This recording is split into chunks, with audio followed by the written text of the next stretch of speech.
안녕하세요. 세상을 이롭게 하는 일에 관심 많은 승무원쌤 김용숙입니다. 이찬원 씨 옥탑방 문제아들에서 빵빵 터뜨렸습니다.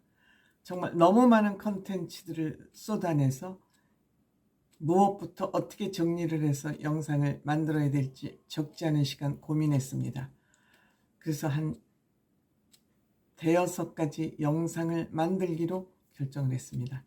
오늘 그 첫 번째 이야기로 이찬원 신경질 난다. 이찬원이 왜 신경질이 났을까요? 그 얘기 지금부터 해보겠습니다. 이찬원 씨는 정말 여자보다 더 강력한 수다쟁이입니다. 수다쟁이를 여러분들 좀 나쁜 언어로 해석하기 쉽습니다만 이찬원 씨는 귀여운 수다쟁이입니다. 할머니보다 더 할머니스러운 이야기꾼입니다. 이찬원 씨는 본인이 속에 가지고 있는, 머리에 기억하고 있는 것을 아낌없이 다 얘기할 때 쏟아놓는 사람입니다. 그래서 죄송합니다. 전화가 왔군요. 그렇기 때문에 이찬원 씨는 귀여울 수밖에 없고 이쁠 수밖에 없습니다. 이렇게 이야기가 많다는 사람은 무장해제가 된 사람이죠. 즉 유리알같이 맑은 사람이라는 의미이기도 합니다. 비밀 없이 투명한 사람이라는 것을 말하는 것입니다. 묻지 않는 말을 잘잘잘 쏟아내는 사람들을 투머치 토커, TMI 인간이라고 그러죠. 묻지 않아도 그냥 상대방에게 본인의 생각을 다 얘기하고 싶은 거예요. 보통 사람은 숨기고 싶은데 또 얘기하다가 내 비밀이 탄로나는가 하고 조마조마하는데 이찬원 씨는 그렇게 숨기고 싶지도 않은 그런 사람입니다. 그러다 보니까 예능에서 이야기를 하다가 주변 제작진들도 같은 출연자들도 빵빵 터지는데 그게 다 편집이 된다 그럽니다. 그래서 신경질이 난대요. 본인은 굉장히 많은 얘기를 했는데 그것이 다 방송 본방을 보면은 다 편집이 돼서 날라갔다는 얘기죠. 왜?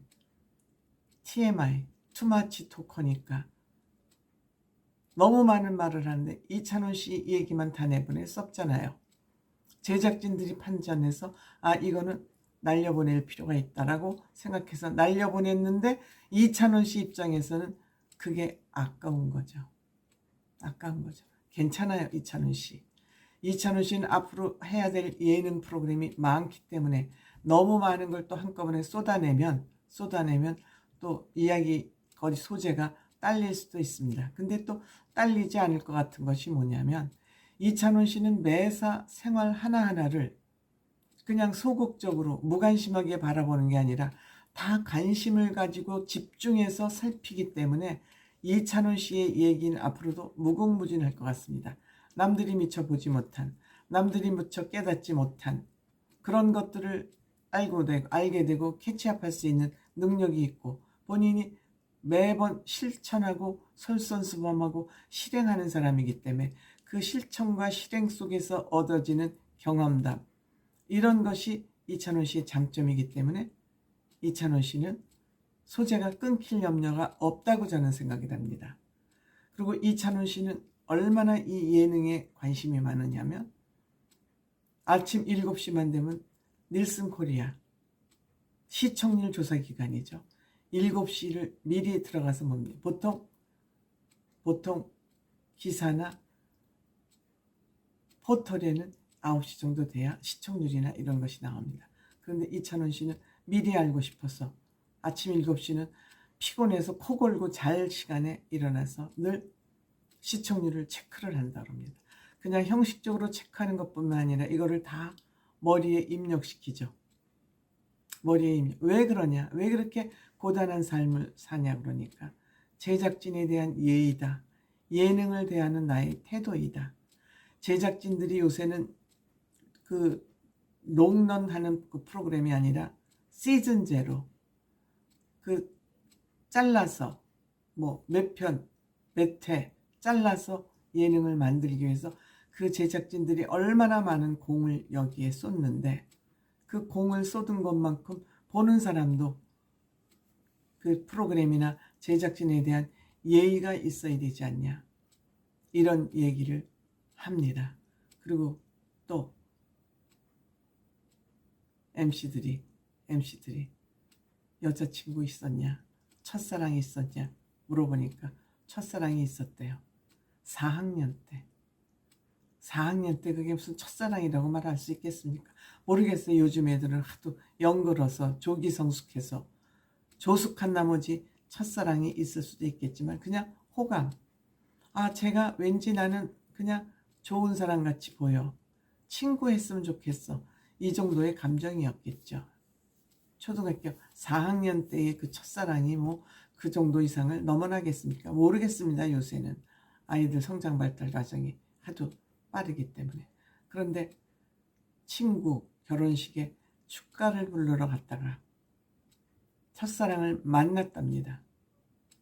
뭐 그 지역사회에서 초중고를 다 다니니까 만날 수 얼마든지 있겠죠. 뭐 어떻게든지 인연이 됐겠죠. 이제 각 전국으로 또 뿔뿔이 흩어지기도 했을 거고, 초등학교는 거기서 나왔지만. 근데 두 아이의 애기 엄마가 되어 있더랍니다. 이런 얘기, 이찬원 씨가 사실 지금 톱스타인입니까? 지금 현재 예능계에서는 가장 인기 있는 사람을 꼽으라면 이찬원 씨를 꼽을 수 있어요. 물론 가수로도 그렇지만. 그런데 이런 얘기를 정말 아무 스스럼 없이, 아무 꺼리낌 없이 다 잘잘잘잘잘 뱉어냅니다. 얼마나 순수하고 순박하고 솔직한 청년입니까? 뿐만 아니라 트롯맨들이 모여도 수다가 끝이 없다 그럽니다. 무슨 얘기를 하냐 그러니까 역시 공동 주제는 트롯 오디션 때, 미스터 트롯 오디션 때의 얘기라 그럽니다. 그런데 그때 얘기는 똑같은 얘기를 해도 되풀이해도 실증이 안 나고 똑같은 얘기를 하게 돼. 말이 그렇지 6개월 동안 그 프로그램을 제작하는 과정에서 같이 부대끼면서 같이 살면서 오만 경험을 다 했기 때문에 여기에서 만들어진 얘기는 정말 책으로 엮으면 10권은 만들어야 되지 않을까 싶습니다. 10권이 뭐겠습니까? 소소한 얘기까지 하면. 그래서 이들이 모이면 끝도 없이 수다를 떤답니다. 근데 그 수다 떨는 거에 매치메이커가 이찬원 씨 아닌가 생각합니다. 이찬원 씨는 계속 얘기를 끌어가는 힘이 있잖아요. 사실 남자들이 쉼없이 이렇게 수다를 떤다는 거 쉽잖아요. 여자들은 가능해요. 여자들은 생활에서 일어나는 그 경험이 많기 때문에 이 얘기했다 저 얘기했다 갈짓자 걸음을 걸어가는 수다를 떨지라도 얘기가 끊기지는 않습니다. 남자들이 이렇게 몇 시간씩 끊임없이 수다를 떨 수 있다는 건 쉽지 않아요. 그냥 찬바람, 영하 몇 도의 그 바람이, 냉기가 확 도는 것이 남자들의 일반적인 분위기인데 이찬원 씨가 옆에 끼어 있으면은 수다가 끊기질 않죠. 정말 이찬원 씨의 이러한 능력 대단합니다. 이쁩니다. 투명합니다.